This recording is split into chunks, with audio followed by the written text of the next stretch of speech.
main question is, we're seeing this sort of explosion in tech. A lot of people are pausing it. How are you sort of seeing the advancements that are most important so far? And going forward, what's most exciting? What's the most exciting for you? Yeah. So first of all, welcome everybody. Thrilled to be here. First of all, you got to look at tech in the big picture. It's been changing society for hundreds of years. With agriculture and printing and steam engines and electricity and the internet.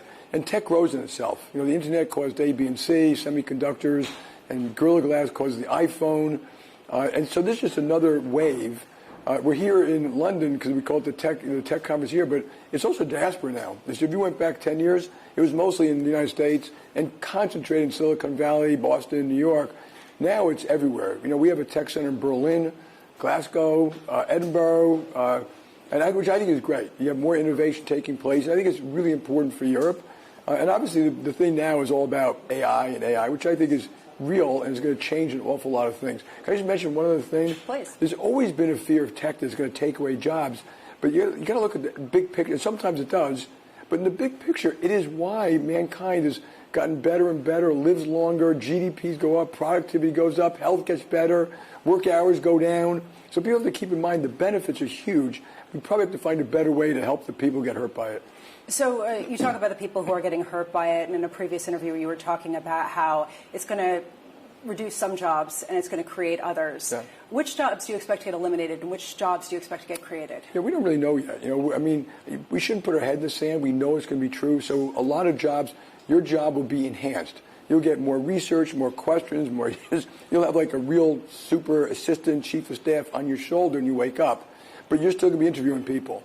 Other jobs, it will handle error rates, or, it already hedges our trading equity floors, and it's already been used for risk, fraud, marketing. Hasn't really eliminated a lot of jobs, but it created effectiveness in terms of productivity by, reducing fraud losses. And then if it changes jobs in operations and elsewhere, we'll deal with it. We have turnover 20% a year. We love to retrain people, redeploy them, re-educate them. And so I'm not worried about it. And if it works for the customer and the client, we can kind of do more. That's the other thing. For a successful company, if you're growing and expanding, you're actually almost always getting jobs. So, to me, I want to have a successful company, and we'll deal with whatever the downside is of AI. So I was speaking with another head of a major U.S. bank who was saying that he expects his bank to keep growing in terms of business, in terms of assets, but stay the same size when it comes to staff. Do you feel the same for JPMorgan? I don't really know, to tell you the truth, and I don't try to predetermine that. So if you look at what we're doing, we're still opening branches. We're still opening branches in cities around the world. We've added 1,000 people in AI itself. We're adding people and data scientists. Journey to the cloud. We have 44,000 engineers. So I think what we're going to see is some down, some up. In general, if we're a growing company, I would expect to go up a little bit. In general.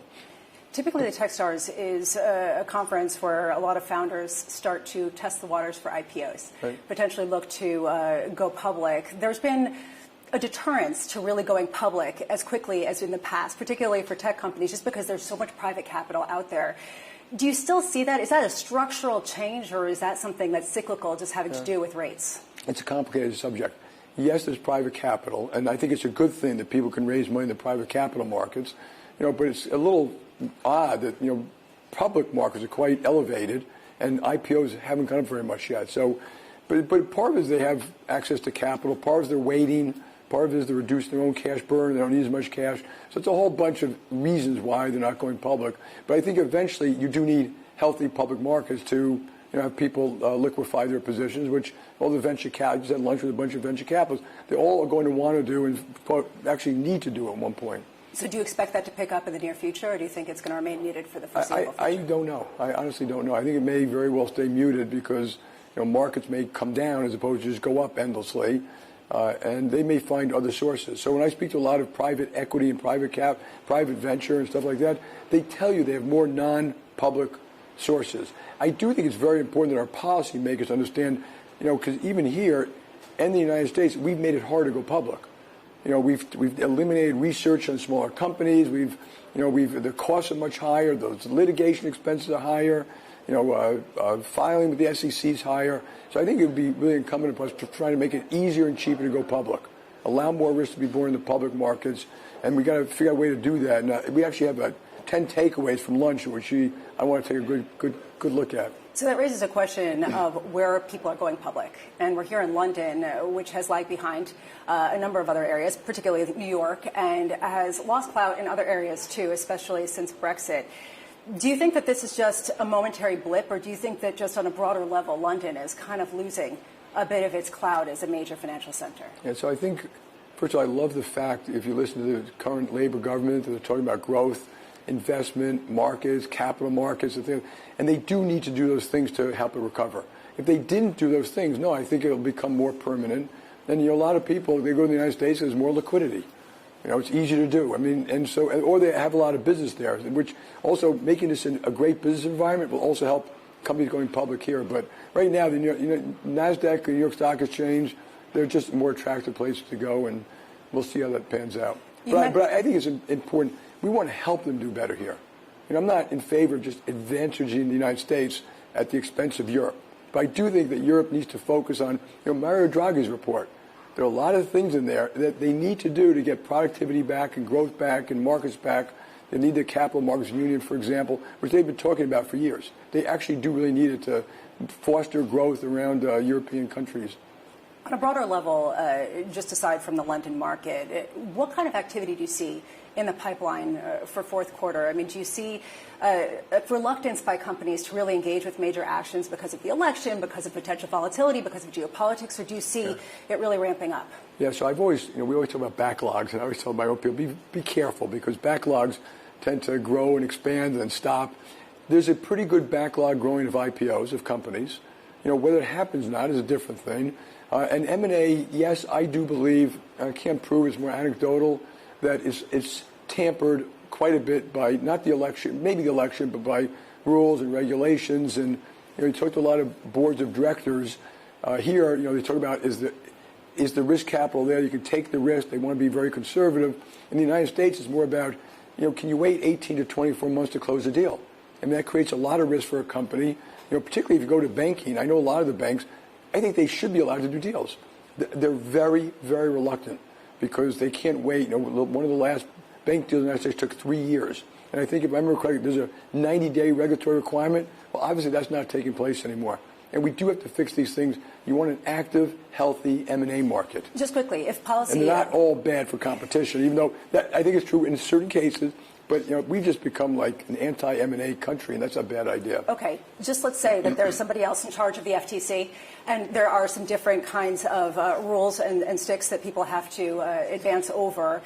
How much consolidation do you expect in the banking industry? Yeah. So for the FTC, and I want to make very clear about this, they say to a hammer, everything's a nail. They're a little bit like that. But it doesn't mean they aren't right about certain things they say. I just want to separate that. Look, I think there are 4,000 banks in the United States. They're all in a different position. You could be a very profitable community bank. So I don't think the idea you have to merge is true. But if you're competing in certain business for certain clients and certain sites, you may need economies of scale. And, they should determine. So you do need consolidation. A lot of the, mid-sized banks want to do it. They shouldn't be hampered. And they would tell you, if I can't do it, you're basically ceding the ground to JPMorgan. And I think that's unfair.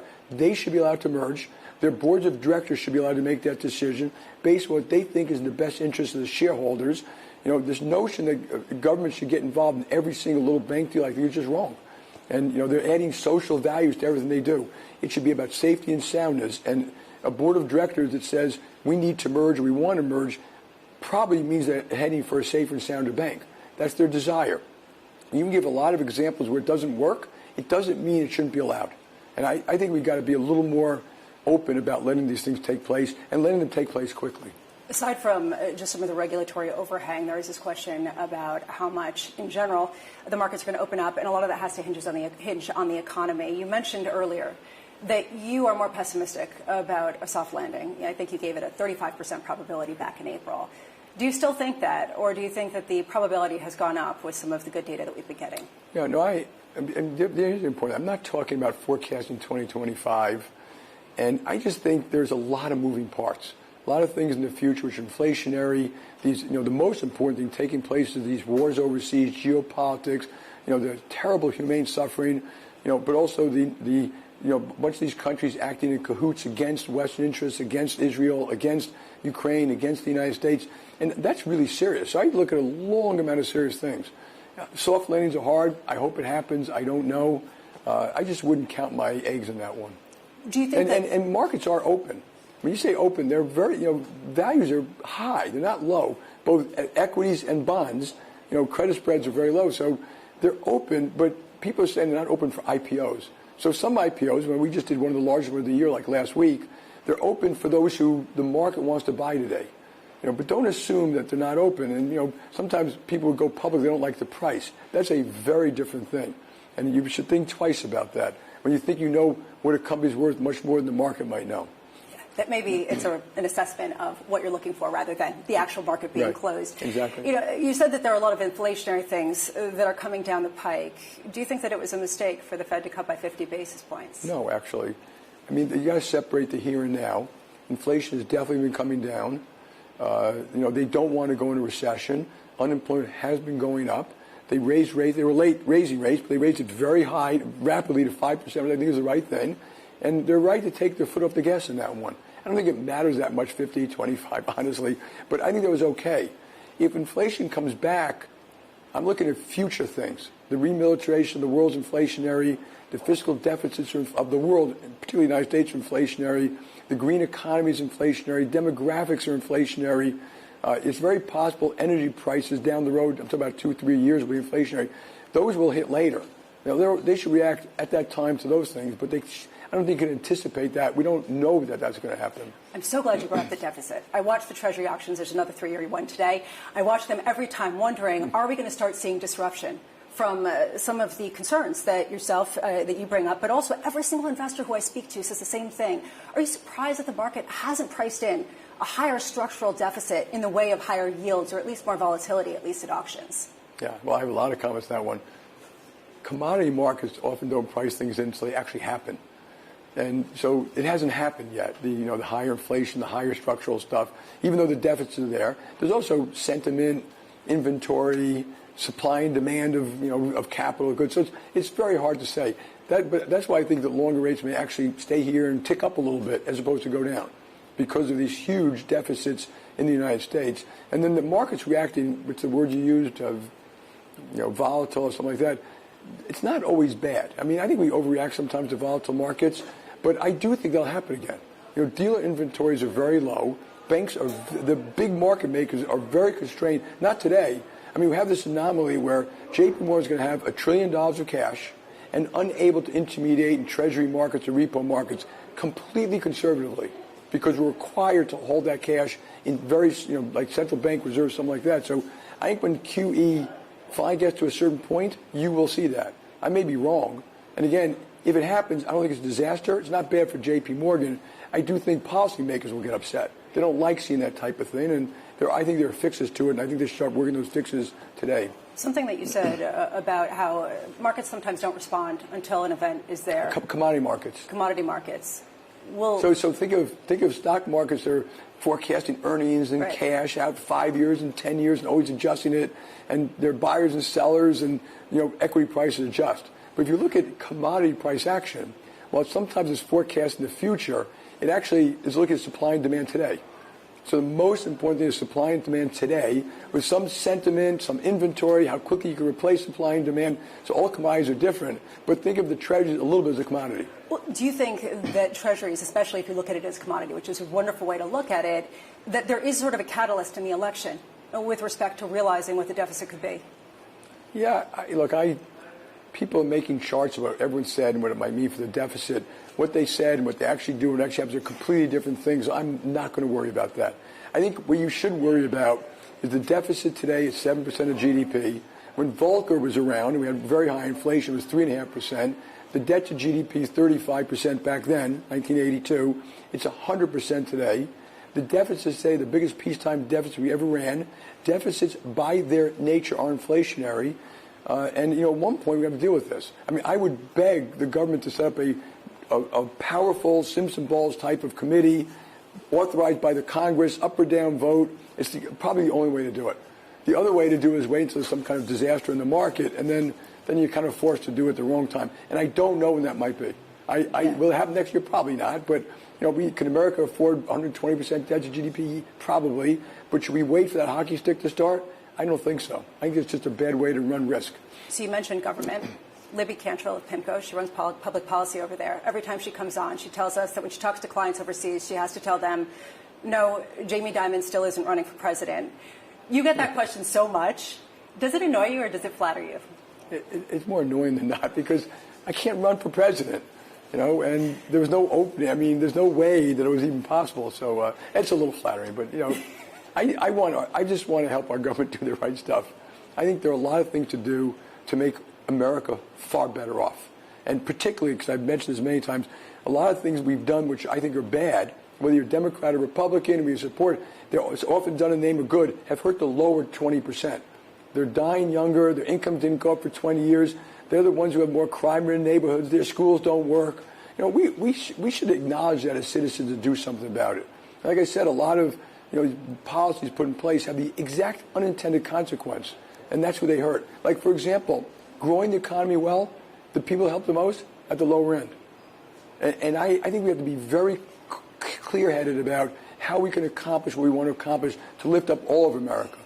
You haven't endorsed a candidate, and I wonder why. Is it because you think as the leader of a big company you've got to work with anyone, or is this just that you can't decide this particular time around? I will decide, okay, and I will vote. I reserve the right to do whatever I want. Okay, I'm a citizen. I can vote. I can say what I want, and stuff like that. I've never been in the practice of endorsing candidates, and so. But I'm thinking through what I want to say or do or something like that. In a recent Washington Post editorial that you wrote, you talked about how you think it would be important for the next president to have a private sector individual at the cabinet level to really advise. Like half. Half? Yeah. Okay, which positions do you think all should of them. I mean, I look at the government. The American public needs and deserves very competent, effective government. And if you go around, they don't believe that's what they have. And, so people have all these things the government should do, but a lot of the things the government does, it doesn't do particularly well. It does some things particularly well. It does a lot of things only the government can do. But we have to be, again, cold-blooded, clear-headed, pragmatic about what works, doesn't work. And over time, there have been less and less people in government who were in the real world. You may think whatever you want about, I'm not blaming economists or teachers or stuff like, or lifetime politicians. That's not the same thing. And there are lessons in the real world. Even FDR, when he's getting closer and closer to World War II and needed to start building tanks and bridges, he took the people he'd been excoriating for years, the heads of GM, GE, DuPont, and got them back. I need you to set up these production boards and grow do these things. So it's about growing the economy. It's not about putting business people there. I think we should insult each other as citizens, try to understand each other. And I think it'd be great if the next president, they really want to, what's that word they say, unify. Well, put someone from the other party in your cabinet. Which, by the way, is what Eisenhower did. And that whole op-ed kind of came out of Eisenhower. He got the right people there. They studied the issues. They got the policy right. He never blamed people. He never insulted people. He never, he was always civil, which I think is a better way to be. He didn't denigrate the country. Didn't denigrate classes of people. And so I just think it's the better way to be. And it's a more unifying leadership than, yelling and screaming at each other. If someone theoretically were called upon as a business leader, would you suggest that they go? Yeah, it's up to them. I wouldn't suggest they go and not go.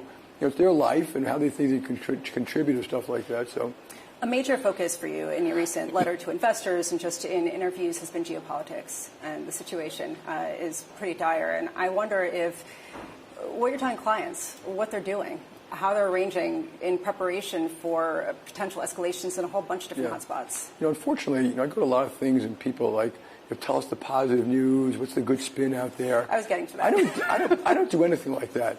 The truth is the truth is the truth, and the truth today is pretty ugly. And we have this war now. Almost 1 million casualties in Ukraine.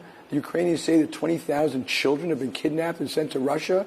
It's quite clear that Russia, Iran, and North Korea are acting in cahoots. That China isn't kind of part of that, but they're aiding and abetting Russia. China and Russia have spoken about dismantling the world order set up by America and the Allies after World War II, which have been quite successful in keeping peace. They want to do it differently, and that's their right. I don't think it's a good idea for the Western world. And of course, the terrorist acts in Israel is being attacked, basically on 3 or 4 sides. This is tough stuff. American warships are being attacked every day in the Red Sea. The head of the FBI just said the terrorist threats internally and externally to the United States have never been higher. I think there was a lesson on when Ukraine was invaded. The world isn't a safe place. We've got to get rid of the illusion that it's safe and there's somehow peace at hand. So we need a very strong military, which means we have to spend more money, at least every analysis I've ever seen for that. We need a very strong economy. We have to subordinate some of the stuff we do to national security. And we have to engage much better with allies in trade, finance, development finance, and things like that if you want to hold the world together. And so, yeah, I think this is the most important thing. Dwarfs whether we have a soft landing or a modest landing in the next 12 months. That, to me, as a business person, almost all of us in business have dealt with that many times. That is not a big deal. I guess, how do you then advise a potential client about what national security is? Is it a car? Is it AI? I mean, basically, how do you prepare for the changing world that we live in? Yeah, so this is a very important question. So first of all, in terms of managing risk, when you look at the potential outcomes, I mean, all business should look at a range of outcomes and try to be prepared for them, whether or not they think they're going to happen. And then, could war affect the global economy? Absolutely. It can cause inflation and no growth. It may have no effect, but you got to be prepared for those things.